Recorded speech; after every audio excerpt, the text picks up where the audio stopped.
Je m'appelle Julie Gervais, je suis politiste à l'université Paris 1 Panthéon-Sorbonne, c'est-à-dire que j'enseigne la science politique et je fais de la recherche dans ce domaine-là. J'ai publié aux éditions de la Découverte, à la toute fin de l'année 2021, La valeur du service public, livre que j'ai coécrit avec l'historienne Claire Lemercier et le sociologue Willy Pelletier. Le livre comprend des textes de 5 auteurs que j'aimerais ici citer: Hugo Bertillot, Dominique Mémy, Christian de Montlibert, Grégory Djebski et Fanny Vincent. C'est ce livre que j'aimerais vous présenter.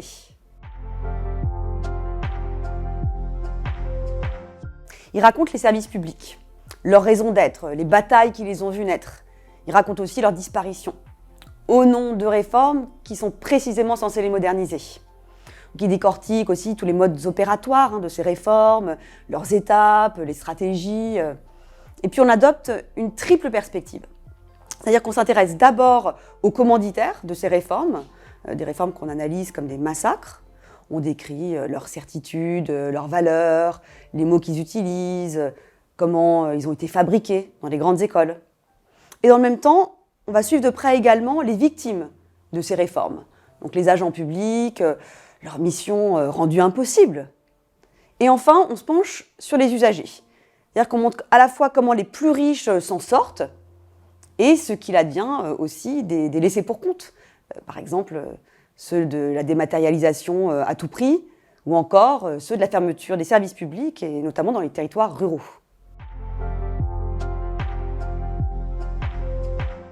C'est un livre qu'on a voulu différent sur la forme, donc ce n'est pas un objet académique conventionnel.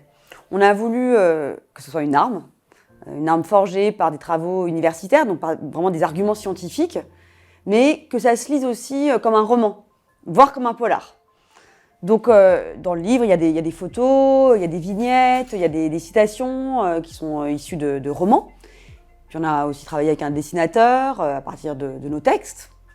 Donc c'est un livre accessible qui traduit en fait les résultats de recherche, des recherches qui généralement restent cantonnées au monde académique. Donc on les traduit dans un langage simple et puis qu'on a voulu aussi agréable à lire. L'idée derrière, c'est aussi de montrer que les livres, les articles universitaires, les sciences sociales, en fait, ont des choses à dire. Elles peuvent informer la décision publique. Donc, on dispose d'une quantité d'études qualitatives, approfondies, que ce soit sur la conception des réformes, sur leurs concepteurs, sur le travail des fonctionnaires, au concret, et sur la réception des politiques publiques aussi. Donc, si les dirigeants allaient les lire, s'en servaient, eh bien, ça sortirait aussi des études de benchmark et de la logique comptable des cabinets de conseil. Donc le principe, c'était vraiment de faire un livre qui ne soit pas strictement universitaire. Il n'y a aucune obligation à le lire de façon sage, linéaire, du début à la fin. On peut l'ouvrir ici et là, y picorer, sélectionner dans l'index. Donc, est-ce qu'on veut en savoir plus sur les douaniers ? Sur le sauvetage en mer, sur les causes du racisme dans la police, sur les résistances, par exemple, des fonctionnaires des impôts face aux réformes managériales, ou alors comment agissent les consultants qui sont missionnés pour démanteler le service public. Donc pour l'écrire, on est parti là de commentaires en fait, qu'on entend un peu partout et qui sont souvent assénés sur le mode de l'évidence, et puis face auxquels on peut être un peu dépourvu. Les fonctionnaires sont déplanqués. Ils et elles ne font que défendre leurs privilèges. Puis d'ailleurs, le service public, c'est un combat d'arrière-garde. Il y a trop de fonctionnaires en France. Et puis d'ailleurs, le privé, tout le monde le sait, c'est bien plus efficace, etc. Et puis, on démonte ces fausses évidences une à une.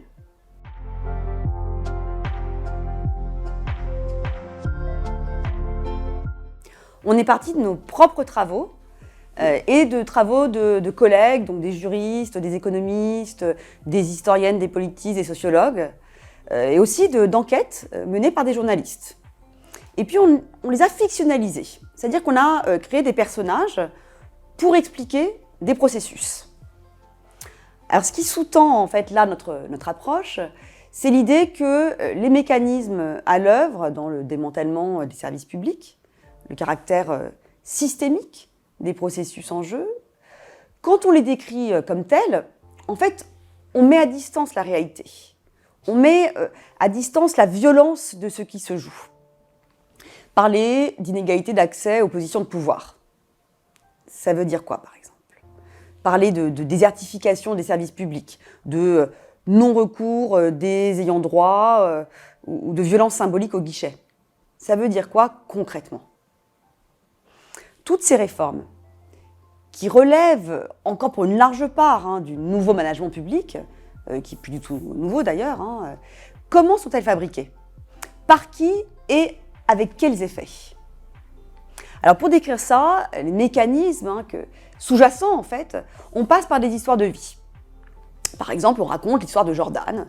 Jordan qui adore les maths, mais qui ne pourra jamais en fait intégrer une grande école comme Polytechnique. Pourquoi? Parce qu'il y a un tri qui est opéré. Il est opéré en amont des classes prépa, et même entre les classes prépa. Il faut savoir que la moitié des admis au concours de Polytechnique vient de seulement 2 classes prépa parisiennes.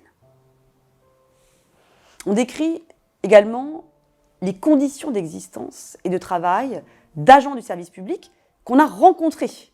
Donc l'histoire par exemple de Nadine, une assistante sociale, dont le travail est sans cesse monitoré et qui craque en fait, parce qu'elle ne peut plus aider les familles comme elle l'aimerait.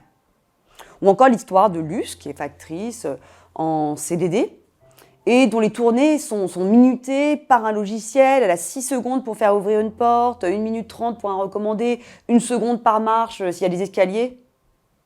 Mais pour vraiment pleinement comprendre, en fait, sociologiquement, ce qui se joue là, il faut voir ça aussi par le prisme des managers. Celles et ceux qui mènent ces réformes. Qu'est-ce qui les fait courir finalement? Sont-ils coupables? Alors là, on suit des personnes réelles. Par exemple, telle directrice de l'hôpital de Châteauroux. En 2018, elle a fait fermer la maternité du Blanc en Brenne, dans l'Indre. Et elle l'a fait main dans la main avec la directrice générale de l'Agence régionale de santé.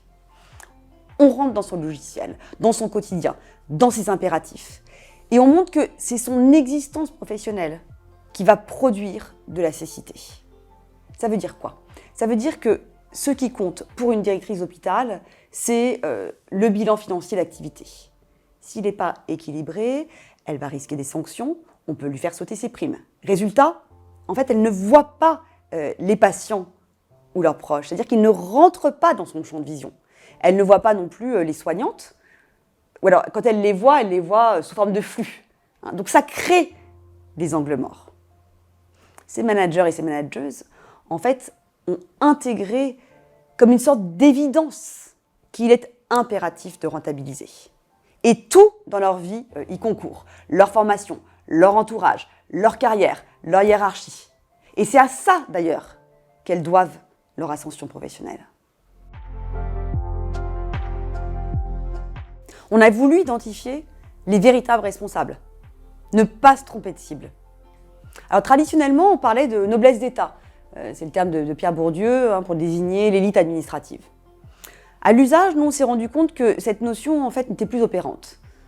Elle est trop englobante. C'est-à-dire qu'elle conduit, en fait, à prendre l'arbre pour la forêt, à confondre un peu la forêt des hauts fonctionnaires avec un arbre, l'arbre d'une certaine élite de très hauts fonctionnaires. On propose donc de parler de noblesse managériale publique-privée pour désigner le sommet de cette élite, les personnes qui sont donc aux manettes des réformes qu'on décrit. Parce que, contrairement à beaucoup de hauts fonctionnaires, la noblesse managériale publique-privée n'est pas la gardienne de l'État. Elle n'a pas à cœur l'intérêt général. Ou quand elle invoque l'intérêt général, c'est vraiment retraduit à la sauce managériale. Donc c'est une élite qui n'a pas d'attachement particulier au service public, une élite qui ne mène pas les mêmes carrières que la plupart des hauts fonctionnaires. Et pourtant, c'est souvent à elle qu'on pense quand on évoque la haute fonction publique. À cette élite où s'entremêlent en réalité très hauts fonctionnaires et hommes d'affaires, puisqu'elle est principalement masculine. Alors, concrètement, de qui s'agit-il? Eh bien d'abord, des membres des grands corps qui passent par le secteur privé et font des allers-retours publics-privés durant leur carrière. Des très hauts fonctionnaires, donc, qui sont par exemple conseillers d'État et qui travaillent un temps comme avocats d'affaires dans un cabinet privé et qui vont monnayer leur connaissance intime de l'État, donc leur réseau, leur carnet d'adresses, mais aussi les procédures et puis la connaissance, par exemple, de telles failles dans la réglementation. Donc ça, c'est pour le premier groupe. Font également partie de cette noblesse managériale publique-privée des personnes qui travaillent dans le secteur privé, qui ne sont pas hauts fonctionnaires, mais qui, à un moment de leur carrière, passent par un cabinet ministériel ou par un ministère. Un banquier au ministère des Finances, par exemple. Et ça, c'est un phénomène qui, en plus, va aller en s'accentuant du fait de l'ouverture croissante à la noblesse d'affaires de postes qui étaient auparavant réservés aux hauts fonctionnaires. Troisième groupe qu'on peut identifier, ce sont des personnes du privé qui travaillent sur le secteur public, mais depuis le privé. Donc, par exemple, un consultant de chez McKinsey, en charge des réformes de l'État ou des réformes dans les collectivités territoriales. Voilà, donc pour les composantes de cette noblesse managériale publique-privée, en fait, l'intérêt de cette notion, c'est tout à la fois de ne pas mettre tous les hauts fonctionnaires dans un même panier. Ça permet de montrer, par exemple, que ce n'est pas en supprimant l'ENA sur le papier qu'on va résoudre le problème du séparatisme des élites. Mais ça permet aussi de montrer plus finement comment privé et public fonctionnent ensemble. Comment ils abîment ensemble nos services publics. Ça permet aussi de montrer que le pantouflage, le rétro-pantouflage, les circulations privé-public, certes, ce ne sont pas des phénomènes nouveaux, mais ils ont vraiment évolué dans leur forme ces 30 dernières années, et ils ont également évolué dans leurs effets sur les services publics. Pour terminer peut-être sur une lueur d'espoir, notre livre montre que les agents du service public, comme ses usagères, ses usagers, ce ne sont pas des victimes. C'est-à-dire qu'on montre dans quelles conditions la résistance devient possible. Comment et avec qui se nouent les alliances pour contrer la casse. Donc il y a des espaces d'autonomie, il faut s'en saisir.